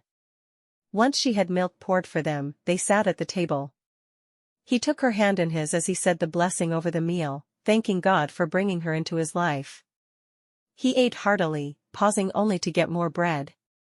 She struggled to find a topic to talk to him about. Oh, I noticed you put my things in your room. It was considerate of you, but you'll be more comfortable in the larger room, so I moved mine to the smaller. He got a perplexed look on his face. I guess you can keep your clothes in the spare room, but wouldn't it be easier to have them where you sleep? I couldn't ask you to give up the big bed for me, she insisted. I'll take the smaller one. What do you mean? You're my wife. We'll share the bigger room. Her eyes widened and she shook her head, blushing. Well, maybe eventually, we'll share it, but for now you just want someone to cook and clean, right? And sometimes help with farm chores. That's what your ad said. Daniel felt a sinking feeling in his stomach. What on God's green earth was the woman talking about? I advertised for a bride. A wife. That means we share a room. Well, maybe after we get to know each other, but we have to wait and see how feelings develop, right? Daniel took a calming breath, trying not to become angry. It was a simple misunderstanding, and they'd be able to talk through it. You don't want children? Of course, I do. Someday. I'm only 20. We have plenty of time for children. She was confused as to why he was making an issue out of this. He'd said he wanted someone to cook, clean, and help with farm chores when needed. She had already cooked for him. She would do all the cleaning, and if he ever needed her to, she'd be more than willing to help with the farm chores. That's all he'd asked for. You may only be 20, but I'm almost 29. By my age, my father had 6 children. Times were different then. People were marrying younger. I'm just not ready yet. Why was he angry? She didn't want to start their marriage on a bad note, but she was doing what she'd agreed to do. Why did you travel all this way if you weren't planning on being my wife? He knew his voice was louder than it should be, but he couldn't believe she'd come this far to deceive him. She bit her lip. You asked for someone who would cook and clean and help with farm chores. Nothing else. I don't understand. Daniel had seemed so nice before, and suddenly he was yelling at her. She couldn't understand what had gone wrong. You said you were engaged before. If you'd married your fiancé, would you have shared a bedroom with him? She nodded. Of course, but I knew him all my life. I just met you yesterday. The question was unfair, and her face told him plainly she thought he was being unreasonable. So what now? I'm supposed to court you or something? Her brows drew together. I never really thought about it. I thought we'd get to know one another gradually, and we'd both know when it was time to take that step if it ever was. Ever? He practically shouted the word, knowing he wasn't acting the way he should, but he was unable to control the anger washing through him. He pushed back from the table and stormed out of the house, grabbing his coat on the way out. Margaret stared down at her half-full plate. Her appetite was gone. Why had he become so angry? A lone tear poured down her cheek, and she prayed silently. Lord, what have I done wrong? I came here ready to be what he asked for in the ad. I didn't mean to make him so angry. Help me to understand what to do. She stood and cleared off the table, scraping off their plates into a bucket to be used to feed the pigs later. He'd told her he fed them table scraps. She quickly cleaned the table and did the dishes. When she was finished, she slipped into her bedroom, kneeling beside the bed and praying earnestly that her marriage would work out. Finally she changed into her nightgown and climbed into her cold bed, pulling the quilts around her and shivering slightly. Tomorrow, she'd be such a good wife, he'd get over his anger quickly. Chapter 7. Daniel stormed out of the house, letting the door slam shut behind him. As soon as he heard the loud slamming, he was contrite. What was he thinking treating a new wife this way? But why was she being so difficult? He stomped through the snow into the barn, plopping himself down on the milking stool. Sighing loudly, he spoke to the animals. This isn't how I was planning on spending my wedding night. He crossed his legs at the ankles, staring up at the dark ceiling. I can't believe she's being so stubborn. He rubbed his hands over his face in frustration. He'd been looking forward to being married and having children. Instead, he'd married a woman who would deceive him to get out of her small town. Why would she do that? What had he done to deserve this? He took a deep breath, trying to get his anger under control. After a moment, he realized that wasn't enough, and bowed his head. God, I don't know what to do. I married a woman who lied to me. I want to have a real marriage and children, but I don't know how to go about it. She's drawn a line that I can't cross. Please, help me to know what I need to do to be a good husband to her. Help me to get over my anger so I can apologize to her. In your son's name I pray. Amen. He slowly walked back toward the house, planning on talking to her and apologizing for his anger. He still wasn't pleased with the situation, but he would never have the marriage he wanted if he continued to yell at her. When he entered the house, he realized she'd gone to bed. He listened for a moment outside her door to see if he could hear her moving around, but there was no sound. Quietly he went to his own bed, feeling badly for the way he'd exploded at her. Whether or not she'd deceived him, they were married and would stay married, so he needed to find a way to make the most of it. Tomorrow, he'd be the best husband he could be, and do better. Margaret was up before the sun, going into the kitchen to start breakfast, before he woke up. His door was wide open and she realized he was up before her. For a moment she wondered if he'd slept in his room last night, but looking inside, she could see his bed was unmade. She rummaged through the kitchen for a moment trying to decide what to prepare, and then she remembered the bread Millie had made. It was starting to get old, so she decided to use it up by making French bread, something her mother had made to use up old bread rather than throw it away. Maggie set the large frying pan on the fire and added a small amount of butter for grease. She pulled down a mixing bowl and got the milk and eggs from the counter where, apparently, Daniel had already set them earlier that morning. She'd have to work on getting up earlier. Daniel was an earlier riser than she'd imagined. She quickly whipped the eggs and milk together and dipped the bread into it. When Daniel came into the house a few minutes later with a pail of milk in his hand, he stopped short at the sight of the large platter of French toast waiting for him. He set the milk on the counter and kissed Maggie on the cheek. She blushed as she turned away from the stove. "Go ahead and fix your plate. I'll be done with these last pieces in just a minute." "I would, but I've never seen this before." "What is it?" She turned to him. "You've never had French toast?" He shook his head. "My mama always makes eggs or pancakes for breakfast. Sometimes she'll bake some muffins, but not often." She smiled shyly. "You're in for a treat then. My mama made French toast whenever she wanted to use up old bread. I'll make fresh bread today, so I thought I'd use the old bread your mother made for French toast." She sat down across from him. "I like to eat mine with a little butter and maple syrup." She reached out and put 2 pieces of the toast on her plate and demonstrated. "It's really good." He shrugged and put some pieces on his own plate, fixing it the way she did hers. He took her hand and said, "Let's pray." "Heavenly Father, thank you for bringing Maggie into my life. Please help me to be a good husband to her and help us to get through any difficulties we may encounter as we get to know one another. Thank you for this food we're about to eat. We pray this in the name of your Son, Christ Jesus. Amen. Amen." He took a slow bite of the toast, and a smile spread across his face. "This is good." She grinned. "You seem surprised." He shrugged. "I guess I'm so used to my mama being the best cook around that I figure if she never made it, it wasn't worth eating." He paused as he took another bite. "I owe you an apology for yelling last night. I never should have done that." She looked down at her plate. "I forgive you, of course. I never meant to deceive you. I really thought we had agreed to me being more of a live-in maid and cook than anything else." He nodded. "I do understand that now. It's not what I want, but I can understand that you'd want to get to know me better before we start a family." He played with the bite of toast he'd just cut off for a moment. "How would you feel about studying the Bible together every evening? It's something my parents have done my whole life, and I think it would bring us closer." She nodded, relieved he was no longer angry with her.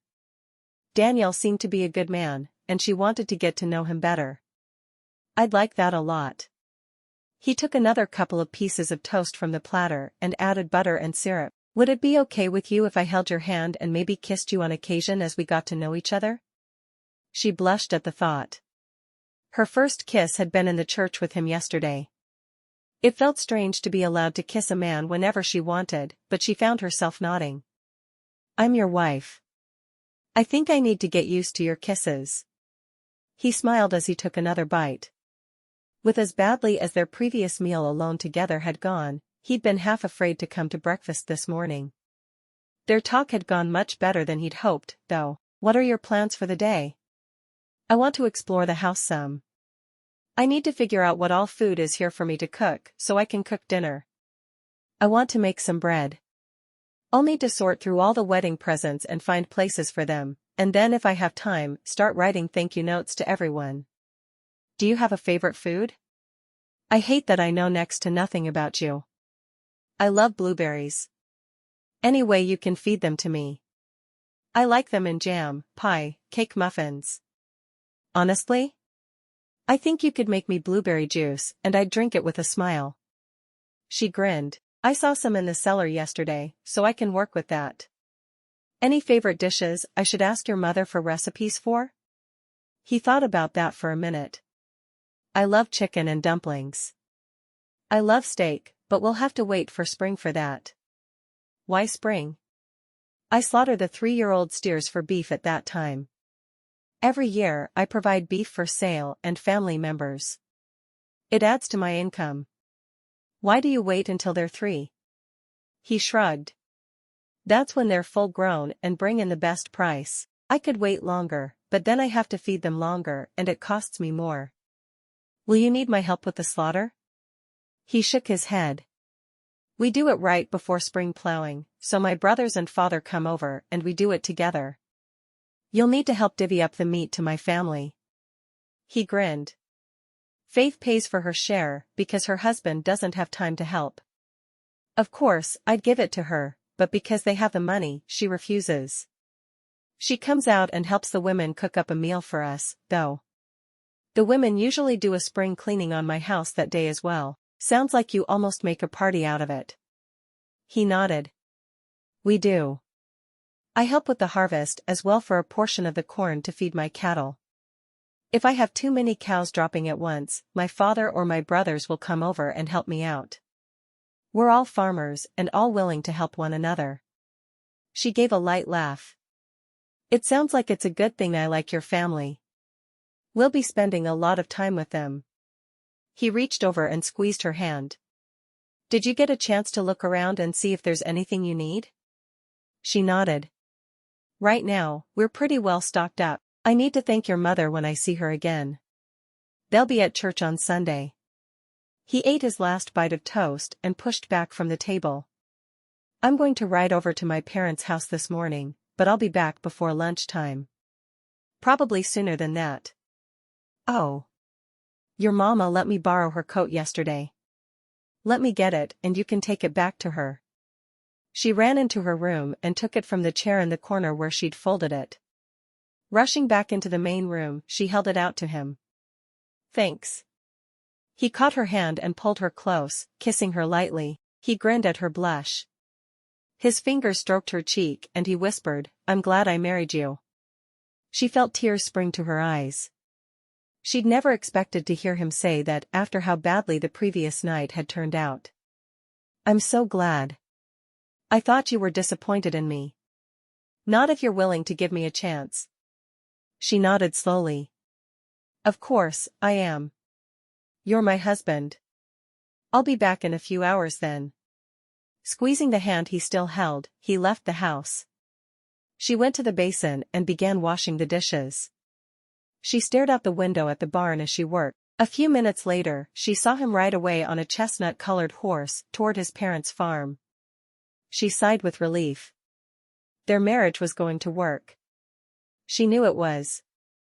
Daniel smiled to himself on his way to visit his papa. He wanted to talk to the older man about ideas for ways to court his wife and to get some scriptures to discuss in their family Bible study. More importantly, he just wanted advice on what to do. He knew his parents had trouble at the very beginning of their marriage, and he was sure his father could help him. He rode to the barn and rode his horse into the open building. Papa? What are you doing here? You just got married. Go home and spend time with your wife, son. His father came from the corner of the barn where he was mending one of the stalls. Daniel dismounted in one fluid move and stood beside his horse for a moment, trying to think of the best way to broach the subject. I need some advice on marriage. George laughed softly. You already having trouble with that pretty little wife of yours? Daniel grinned and shrugged. We just had different expectations of what our marriage would be like. Now I have to figure out how to make our expectations meet. Come over here and hold this beam for me and tell me about it. George indicated the stall he was mending and waited while Daniel held the beam in place before he started hammering. Daniel spoke loudly to be heard over the sound of the pounding hammer. I requested a mail-order bride, meaning a wife. She took that to mean I wanted a maid and cook. He shook his head. I got angry when she told me she'd be using the spare room and stormed out of the house. We talked this morning, and she forgives me, but she's still sleeping in the spare room. I felt like she'd lied to me at first, but I can see now, she really thought that's all I wanted. George grinned. It's so hard to really figure out what the other person wants with a few letters. He stopped hammering and stepped back to survey his handiwork. So what's the plan? He knew his son would have a plan. Daniel always had a plan. Well, I was thinking I'd have to court her. You know, bring her flowers and stuff, except it's winter and there are no flowers to be had. I don't know how to court without flowers. George chuckled. It's been a long time since I courted a woman. I never had to court your mama. He stood still for a minute thinking about it. You need to use pretty words. Tell her how beautiful she is every morning. Buy her little gifts. What kind of gifts? That would depend on the woman. What does she like? Daniel's eyes widened as he realized he had no idea. That's a good question. He rubbed his jaw as he tried to think of something. George sighed. She spent quite a bit of time with your mama, maybe she'll know. He draped an arm around Daniel's shoulders and they walked toward the house. Let's go ask her. They walked into the house and Daniel could see his sisters were all sitting around the table with his mama working on a quilt together.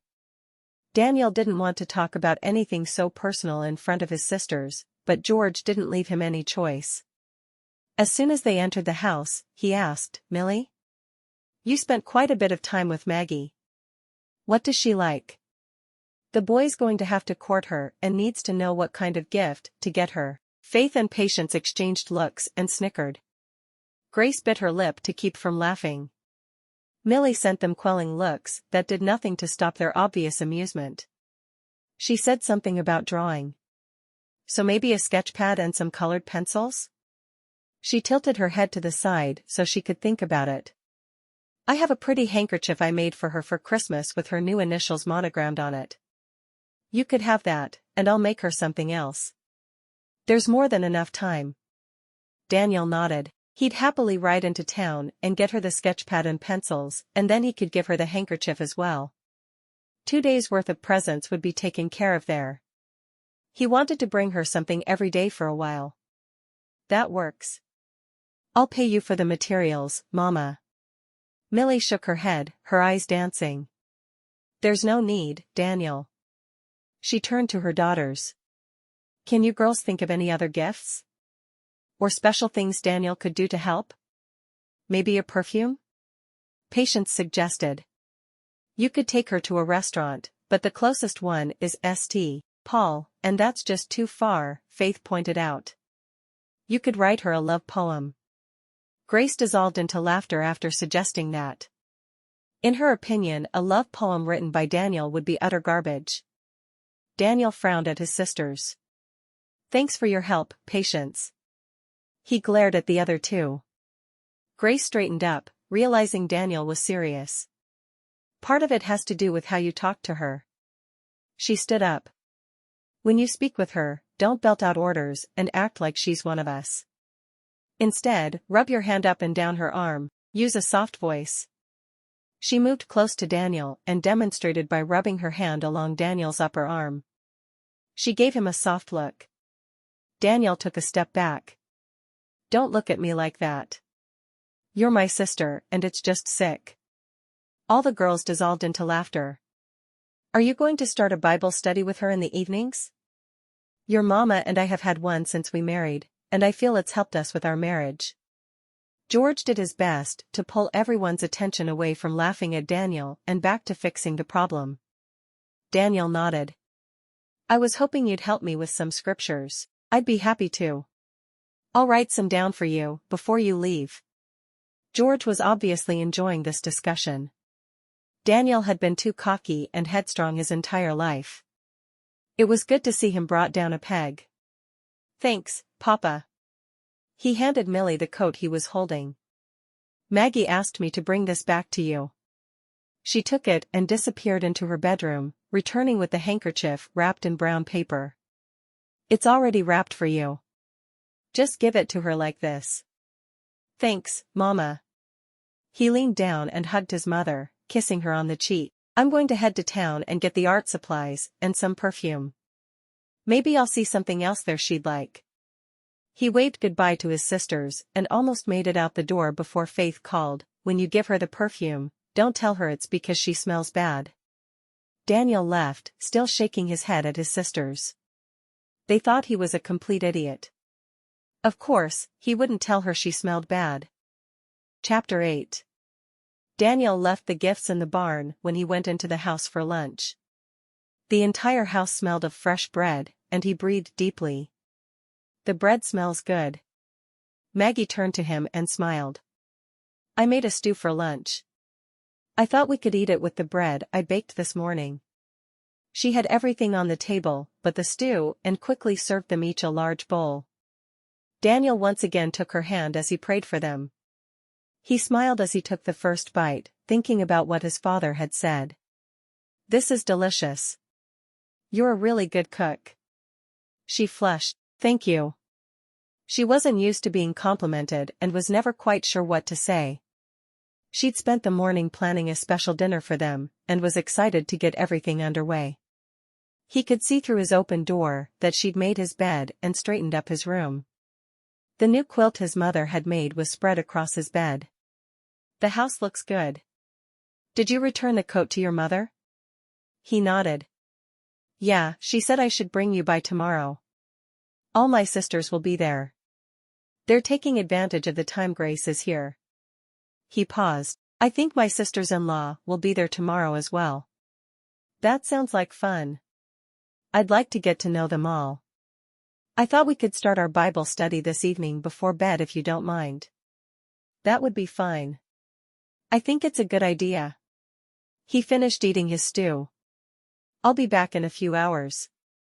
I need to mend some fences today. Do you have to do that a lot? He shrugged. I ride the property pretty often to make sure they're all in good repair. I probably spend one afternoon every week mending them year-round. I've been concentrating on the really bad ones this week. The cows are hard on them. She stood and started clearing the table. Well, I'll have dinner ready around 5 then, if that's okay with you. Sounds good.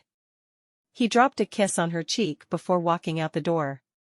She did the dishes quickly and pulled out the ingredients for a cake. She had an idea of making a plain white cake, and then serving it with blueberry preserves. She'd make chicken and dumplings as well. Even though she didn't feel ready for the intimate side of marriage, she would make sure she kept him happy. She spent the afternoon readying the house for their special meal. Instead of using the kerosene lamps to eat by, she decided they could use candles. By the time he came into the house at 5 for dinner, she had everything ready. All she needed to do was serve the food. She had covered the cake pan with a dish towel, so he wouldn't see what she'd done. She wanted to surprise him. He walked in and took a deep whiff. Chicken and dumplings. Thank you for making my favorite meal. It smells wonderful. He had the handkerchief his mama had given him for her in his pocket. I hope it's as good as your mama makes. She was nervous about serving him his favorite meal for the first time. What if he didn't like the way she made it? I'm sure it will be. He pulled the handkerchief out of his pocket and handed it to her, still wrapped up in the brown paper, and only a little worse for having been in his pocket.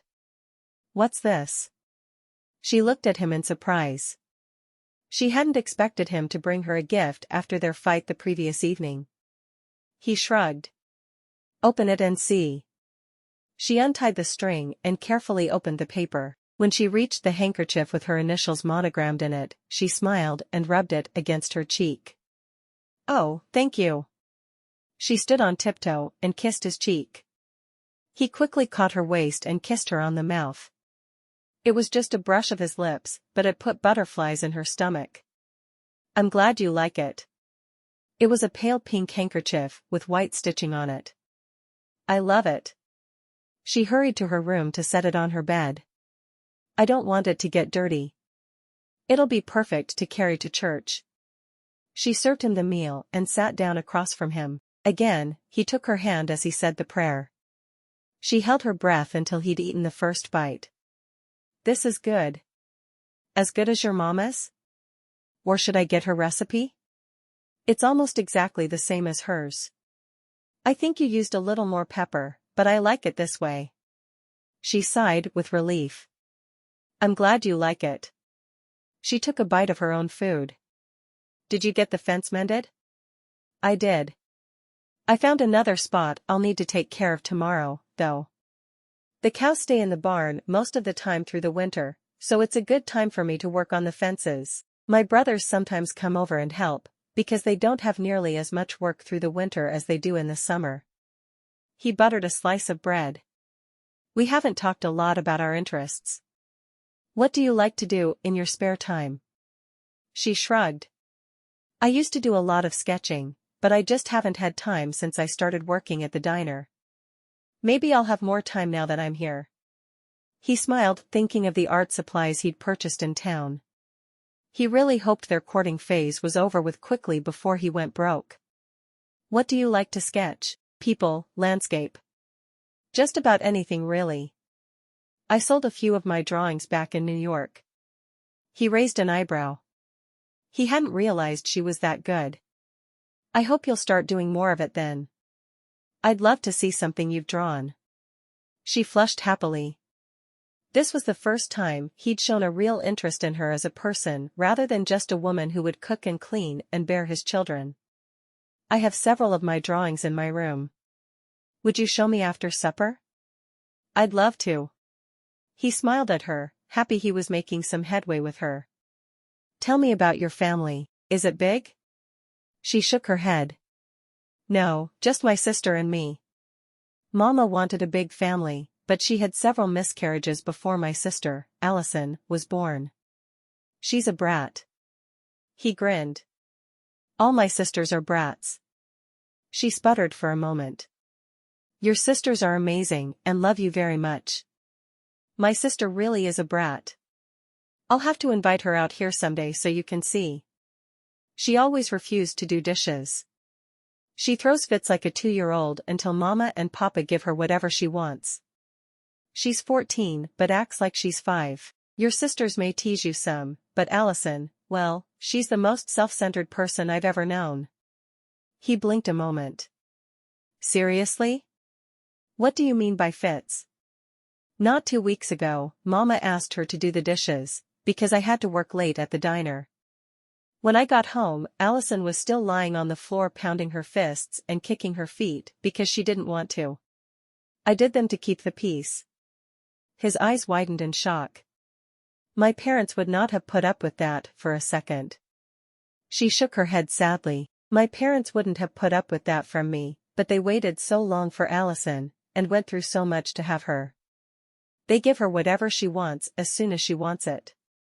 I pity the man she eventually marries. She can't cook, clean, or do anything domestic. She won't even learn to sew. She only does what pleases her when it pleases her. Please don't invite her to stay with us. Her mouth quirked. Are you sure? I mean, if you think your sisters are brats, maybe you should see what a real brat is like. Not in this lifetime. Please. He pushed his bowl away. That was wonderful. Thank you. Did you save room for dessert? She hoped her cake had turned out well. His eyes brightened. Dessert? She walked to the counter and cut 2 slices of the cake, spooning the blueberry preserves over the top and setting one in front of him. He looked at it for a moment with a silly grin on his face. Blueberries? Of course. He picked up his fork and took a bite, letting the flavors explode in his mouth. This is wonderful. Is it just a regular cake with blueberries on top? She nodded. I need to get your mother's recipe for blueberry muffins, because I've never made them. Are there any other recipes you want me to get from her? I can ask her for them tomorrow. I don't know that you need to get recipes from Mama. You're a good cook. I never expected to find a wife whose cooking pleased me as much as my mama's. She smiled. I worked in a diner. I was mainly a waitress, but sometimes I'd help out in the kitchen. I learned to cook a lot of things. After they were finished eating and she'd cleared the table, he pulled down his Bible from the shelf. He sat in the chair beside her and opened to the 5th chapter of Ephesians and read the words about the role of the husband and wife aloud. They talked quietly about the meaning of the words. At first, she was worried that he would say she wasn't being submissive to him, but instead, he emphasized his own role in loving her as Christ loved the church. I need to learn to take all your feelings into account about everything, rather than just demanding what I think is best. I'm going to have trouble with that, because I have a tendency to think my way is right, and nothing else will work. I hope you'll help me with that. She nodded. I will. I hope you'll be understanding with me when I'm not as submissive as I should be. I'll try, but I can't go against what I feel is right. Of course, you can't. He took her hand in his and squeezed it. They spent a few more minutes talking about the verses before he prayed for them. She was glad he'd brought up the idea of studying the Bible together. It wasn't something she'd ever done with anyone, and she found it made her feel closer to him than she had before. I'm glad we did this. He smiled. I should have been prepared to start this last night. Tomorrow night I want to look at 1 Peter chapter 3. It also deals with the roles of the husband and wife. And then maybe we can just start at Matthew and go through the gospel together? That would be great. She smiled at him, happy he was making such an effort to get to know her instead of forcing her to see things his own way. He took her hand and rubbed it between his. I really appreciate you going out of your way to make my favorite foods today. It made me feel like you care if our marriage works as much as I do. Her eyes flew to his. Of course, I care if it works.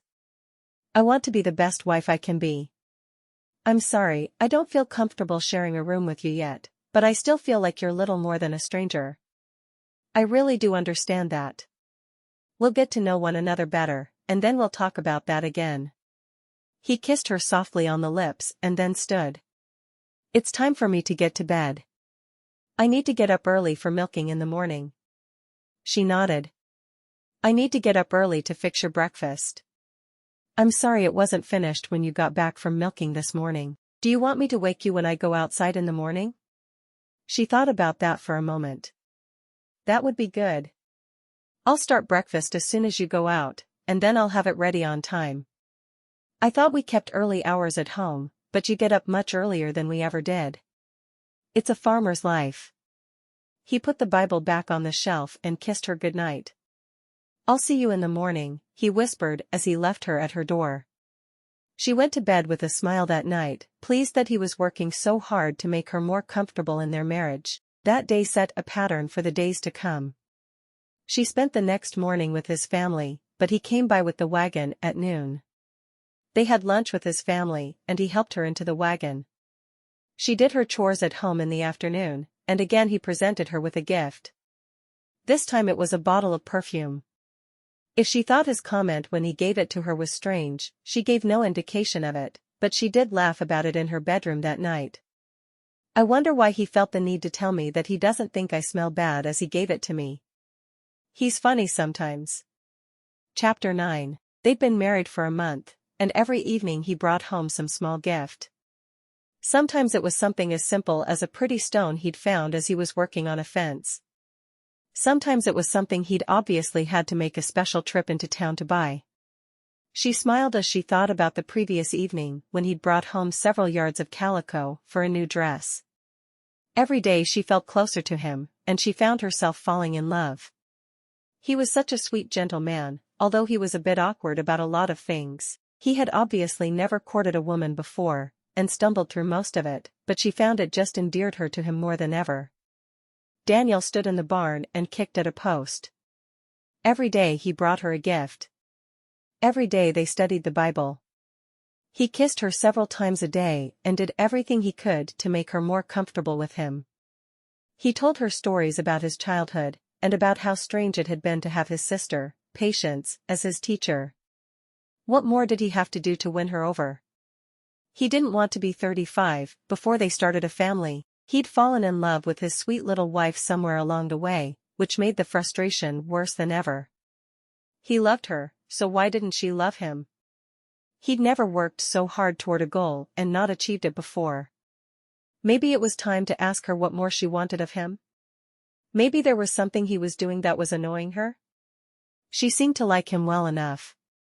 She was always baking for him and working hard to make his favorite foods. Christmas was coming in another week, and he'd seen her hiding something when he walked in unexpectedly several times, so he knew she was working hard to make him a surprise. He sighed. He'd have to just confront her and find out what he was doing wrong. There was nothing else to do. He had the small locket he'd bought for her at the general store in his pocket. He'd give it to her after their talk, though. He needed to find out if he was wasting his time and money buying her things first. He walked to the door and threw it open, slamming it against the wall without meaning to. She smiled at him from in front of the stove where she was standing. She put steak and baked potatoes on 2 plates and carried them to the table, which she'd set with a linen tablecloth and candles. "Where'd you get the steak?" he asked in surprise. She smiled. "I asked your mama about it, and she told me about a neighbor she knew of who was slaughtering a steer. I bought a little steak from him." He washed his hands, and decided to wait until after the meal, before he brought up the topic that was burning in his mind. He didn't want to spoil a treat like this. She chattered away happily about Christmas and the gifts she'd made for his parents and nephews and nieces. He had stopped exchanging gifts with his brothers and sisters as soon as the little ones started to come along. They all thought it would be better to use their time and resources on the children. "I finished the frame for the sketch you made of Micah." She smiled happily. "I think your parents are going to love it. I can't wait to see their faces when I give it to them." Micah was the newest addition to the family. Elizabeth had given birth to him 2 weeks previously, and Maggie had fallen in love at first sight. She couldn't stop thinking about having a child of her own. Maybe one with Daniel's eyes. "I think they will too. You'll have to do all of the grandkids one by one as you have time. Mama would love to have her walls papered with sketches of them." She brought him a large slice of blueberry pie for dessert, cutting a smaller one for herself. As soon as he'd finished, he pushed it aside and took her hand in his. "We need to talk, Maggie." She looked at him in surprise. He seemed upset. Her face fell. Just when she'd felt like everything was going so well. "Okay. I need you to tell me what it is I'm doing wrong. I mean, I've tried so hard. I've never worked this hard at anything in my life and still failed." His eyes were bleak as they met hers. "What do you mean? Why do you think you've done something wrong? I don't understand why we still don't live as man and wife. I love you so much, and I try so hard to make you happy, but I must be doing something wrong." He loved her? He'd never said it before, but she'd hoped it was the case. "You're doing everything right, Daniel. So, do you think soon you'll be ready to start a family?" She nodded solemnly. She didn't want to spoil her surprise, so she didn't say anything more. "I do think it'll be soon. I love you, Daniel." His face lit up at her words, and he stood, walking around the table. He pulled her to her feet and kissed her. "I was afraid I'd never hear you say that." She stroked his cheek. "I didn't think you'd ever have a self-confidence problem. You always seem so sure of yourself. Not where you're concerned. You matter more to me than almost anything." He kissed her forehead, pulling away from her. He dug into his pocket and pulled out the small box that her gift was in and handed it to her. "You have to stop buying me gifts all the time." Her protest was half serious and half laugh. She loved the small gifts and accepted each one happily, but she was concerned about their financial situation if he kept it up for much longer. "You don't like them?" She laughed. "Of course I like them, but the best gift you've ever given me is telling me you love me." He smiled and prodded her to open the box. She opened it slowly, smiling at the pretty silver locket. "There should be a photo of you inside it. Maybe we could have photos of the 2 of us taken and put one inside." She nodded. "I'd like that. My mother would be thrilled to have a photo of us. She's worried about me. My mother would be frantic if one of my sisters moved away to marry a man she didn't know. Maybe we could invite your family out here to visit? I'd love to meet them. I'd like that." She looked at the dirty dishes covering the table. "I need to get the dishes washed before the food starts to stick to them." He got the Bible and waited for her so they could read their chapter for the night. He loved studying God's word with her, and knew it was something they would continue for the rest of their lives. He kissed her goodnight at her bedroom door that night, wishing she'd tell him she was coming to bed with him, but instead she went into her room. Once her door was closed, she quickly changed into the nightdress she'd left in there and waited for him to notice. She hadn't been subtle when she'd moved her things. They were scattered around his room everywhere. She'd even put a photograph of her family on his dresser. It didn't take him long. He came into the room almost as soon as she'd pulled her nightgown on, his eyes meeting hers. "Are you sure?" She nodded shyly, smiling at the look of excitement on his face. He scooped her up in his arms and spun her in a circle. "I'm so glad God brought you into my life." "Me too." Her decision to answer his ad had seemed like an impulse at the time, but God had obviously been guiding her actions. She sent up a quick prayer of thanks to him for sending her such a wonderful man.